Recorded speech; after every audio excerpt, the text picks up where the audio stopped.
पत्नी माद्री को निर्वस्त्र देखकर पांडु के अंदर कामना ने इतना जोर मारा कि इतने सालों के बाद वह खुद पर से नियंत्रण खो बैठे और माद्री के पास चले गए। पांचों पांडव भाई वन में खूब अच्छी तरह बड़े हुए। सही मार्गदर्शन में जंगल की बिहड़ता सबसे अच्छी शिक्षा साबित हो सकती है। ऋषिमुनियों ने उनकी शिक्षा पर ध्यान दिया, मगर सबसे बढ़कर प्रकृति की गोद ने उनके अंदर बुद्धि और शक्ति भरी। वे शक्तिशाली, धैर्यवान, बुद्धिमान और शस्त्रकला में निष्णात युवकों के रूप में बड़े हुए।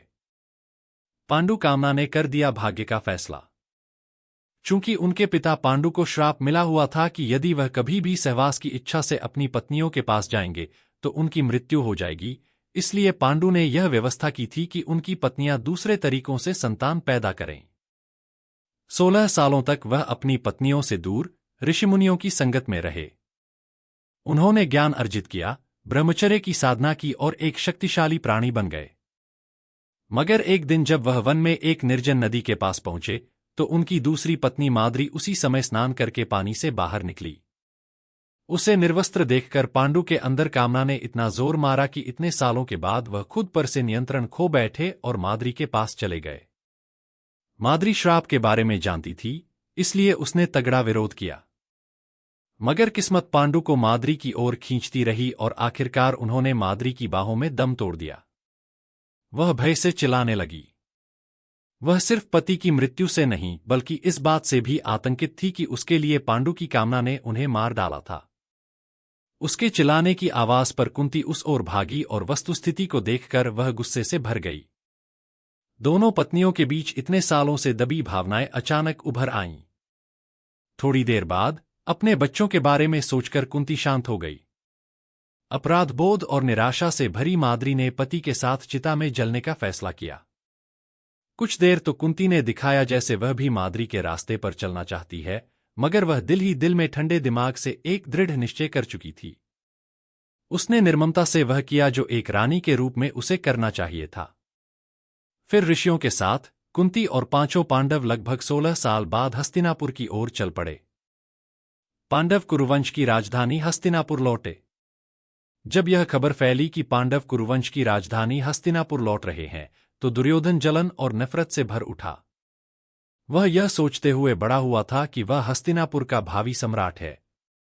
उसके पिता दृष्टिहीन होने के साथ साथ उसके प्रति प्रेम में भी अंधे थे, इसलिए एक तरह से वह पहले ही राजा बन चुका था और उसे आदत हो चुकी थी कि सारी चीजें उसके हिसाब से चलें।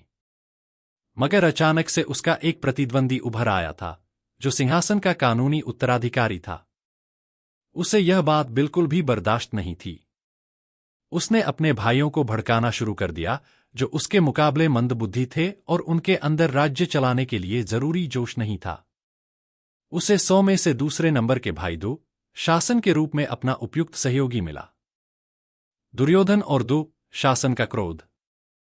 पांडवों के पहुंचने से पहले ही दोनों भाई उनके प्रति रोष से भरे हुए थे। जनता पांडु से प्यार करती थी, जो सिंहासन पर न बैठने के बावजूद व्यावहारिक रूप से राजकाज चला रहे थे। उन्होंने राज्य को धनदौलत से भर दिया था, दूसरे राज्य जीते थे और प्रशासन की पूरी देखरेख उनके हाथों में थी। वह 16 सालों से अपनी इच्छा से एक निर्वासित जीवन जी रहे थे और अब उनकी मृत्यु हो चुकी थी। लोगों ने उनके बच्चों को अब तक नहीं देखा था, इसलिए वे उन्हें देखने के लिए रोमांचित थे। उत्सुकता और प्यार के कारण पूरे राज्य की जनता इकट्ठा हो गई। जब पांडव अपनी माता कुंती के साथ शहर पहुंचे तो भीड़ ने शोर मचाकर उनका अभिवादन किया।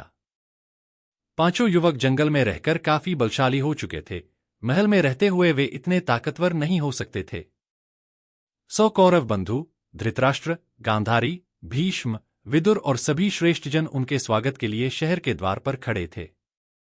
धृतराष्ट्र बचपन से ही दुनिया को देखने और मदद के लिए पांडु पर निर्भर थे और छोटे भाई ने हमेशा उन्हें करुणा और दया की दृष्टि से देखा था। इस समय उनके अंदर भी मिलीजुली भावनाएं उभर रही थीं।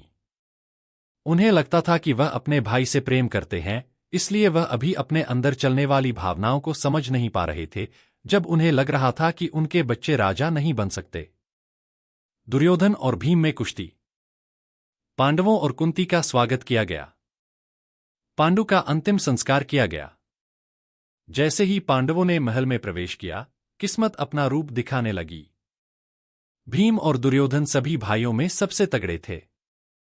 भीम का शरीर विशालकाय था और दुर्योधन शारीरिक बल में उसकी बराबरी कर सकता था।